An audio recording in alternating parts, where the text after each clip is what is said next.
Ever thought about what it's like living in Santa Monica? In this episode, you'll see Santa Monica's key neighborhoods and enclaves, the local amenities that make it so special, and your real estate options. Plus, we have a couple bonus items.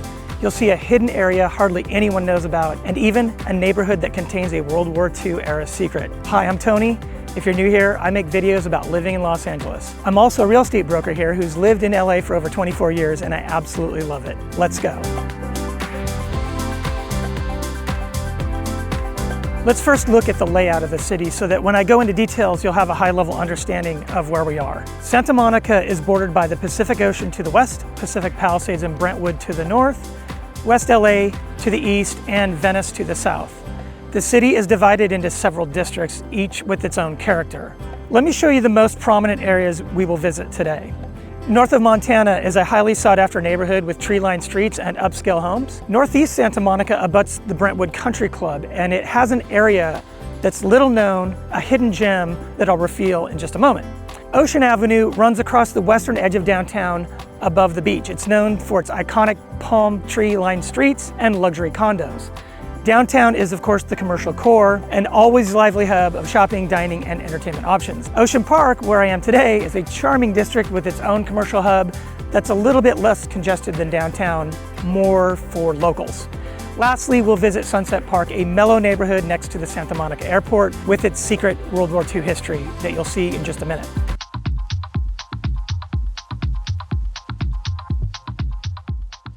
People want to live in Santa Monica because it strikes a unique blend of beach vibes and urban sophistication. Located along the Pacific Ocean, right behind me with a little bit of fog rolling in, the city is world-renowned for its pier and miles of sandy beaches. But that's just the postcard version. It's also a business hub with multiple desirable residential areas. It's a big draw for professionals and retirees alike. Whether it's the proximity to the ocean, year-round activities, or indulging in fine dining, Santa Monica balances its laid-back vibe with bustling activity. So let's dive in a little further inside so you get a clearer idea of what the neighborhoods are like.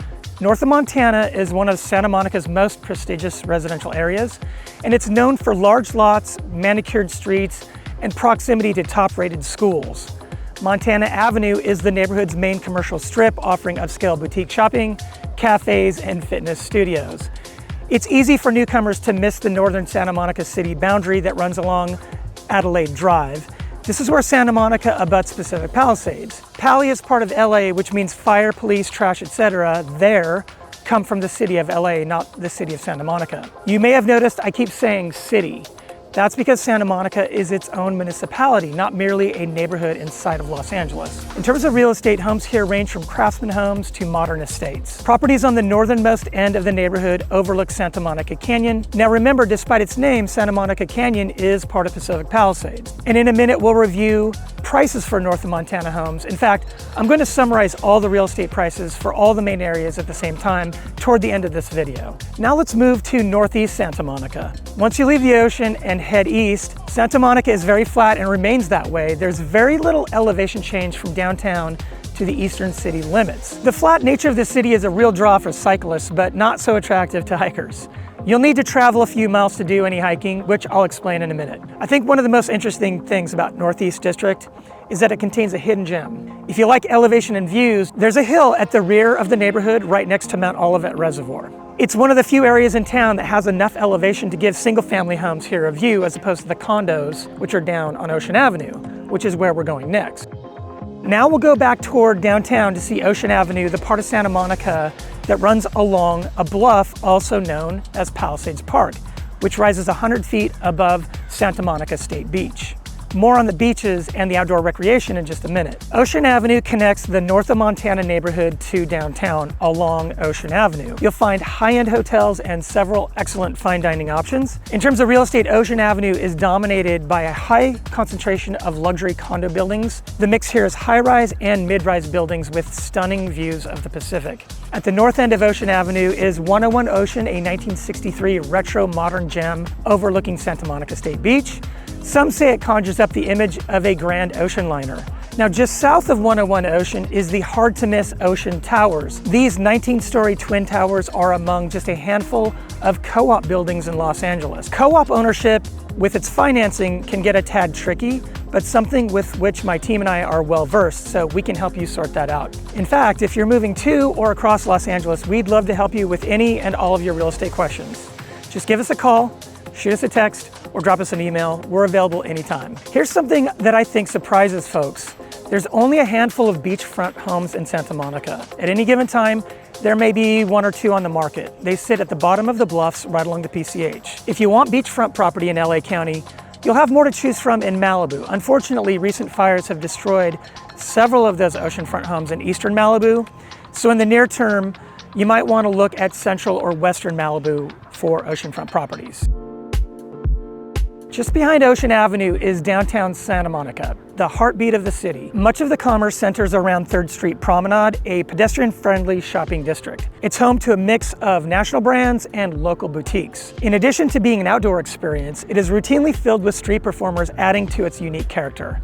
At the southern end of Promenade is Santa Monica Place Mall, which adds luxury retailers, a rooftop dining deck with ocean views, and a much-needed massive parking garage. In terms of real estate, the housing inventory downtown is dominated by mid-rise condominiums. Just south of Santa Monica Pier, where Ocean Avenue turns into Nielsen Way, sits the Ocean Park neighborhood. Ocean Park has a more laid-back vibe, a more artsy vibe on display in the people and the vibrant street art. It attracts creatives and young professionals. Ocean Park Beach is less crowded than Santa Monica's main beach, which draws a lot of tourists. So it's perfect for locals who want a quieter seaside experience. Main Street runs through Ocean Park, featuring trendy restaurants, coffee shops, and a very busy Sunday farmers market. One of 4 farmers markets in Santa Monica. Yep, there are 4. Of the 4 in Santa Monica, I think the Main Street market is my fave. It's small, but the location is great. People come off the beach hungry and ready for some good eats, and the vibe is always upbeat. For real estate, Ocean Park has a mix of bungalows, townhomes, and modern builds. Stay tuned as I'll go over these prices too toward the end of the video.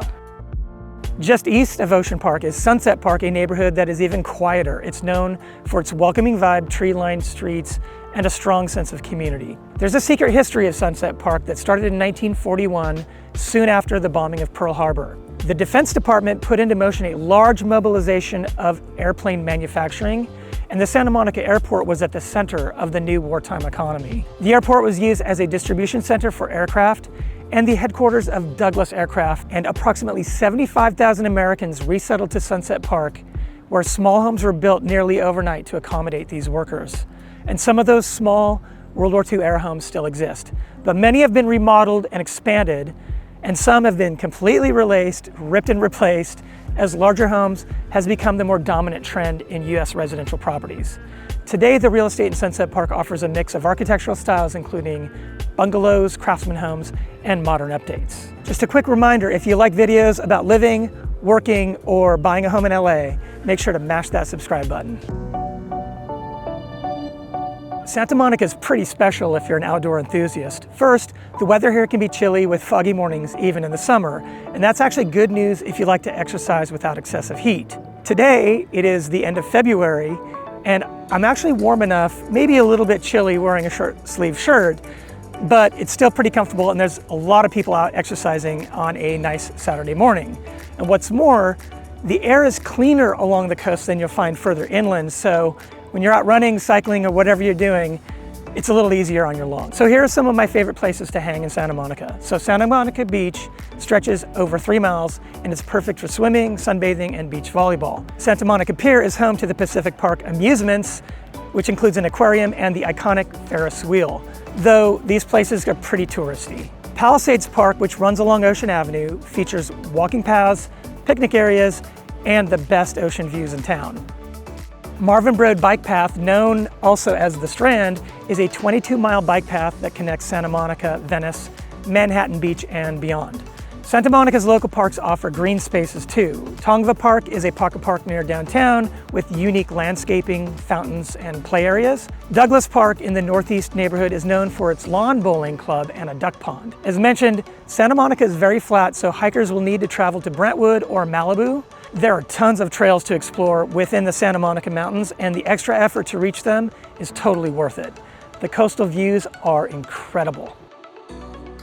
Getting around Santa Monica is pretty easy, so biking here is ubiquitous, made all the easier by the abundance of bike lanes. In fact, biking near the beaches on the west side, like Venice and Marina del Rey, is big. I lived in Venice for a few years, and I rode my beach cruiser a lot. In fact, my friends and I would ride to the Main Street Farmers Market, and we'd use their bike corral, which stored hundreds of bikes on any given Sunday. Santa Monica's Big Blue Bus also provides extensive coverage within the city, and it connects to neighboring areas. Traffic can be heavy during peak hours, especially along the 10 freeway where the 10 meets the 1 downtown. It can get particularly clogged, even on weekends when the seemingly rest of Los Angeles comes here. The Expo Metro line offers direct service between Santa Monica and downtown LA. That's super handy when you're going to concerts or sporting events, and when you don't want to deal with the 10 freeway or the parking at large venues downtown like Crypto.com or LA Live. Now, living near the beach is a real draw for many, and for that reason, and all the other reasons we covered in this video, residential real estate in Santa Monica is some of the most desirable in Los Angeles County. A couple unique characteristics to note. One, there are no gated communities here. For that, you'll need to look in next door Brentwood or Beverly Hills. Two, Santa Monica's housing inventory is condo heavy. In fact, I just checked before we came out filming, and of the 110 properties in Santa Monica for sale, 77 are condos. That's 70% of the inventory. Here are the prices for the key areas that we've reviewed. The median home price writ large in Santa Monica is $1.7 million. The median price north of Montana is $1.9 million, but that includes condos too. But the story changes if you isolate the single-family homes in this exclusive neighborhood. In that case, the median price for a single-family home here is $9 million. Northeast Santa Monica homes run about $4.8 million, and the condo-heavy downtown area median price is $2 million. But top-floor units and buildings can run up to $5 million. The Ocean Avenue condo median price is $2 million, and Ocean Park, the median price is $1.5 million. For Sunset Park, the median price is also $1.5 million. Earlier, I mentioned that 70% of Santa Monica's properties are condos. In Brentwood, the ratio is nearly reversed. Condos make up just 37% of the homes for sale. So if you like the idea of West Side living but want more single-family home inventory from which to choose, check out this deep dive on Brentwood and all that it has to offer. I'm Tony Mariotti. See you in the next video.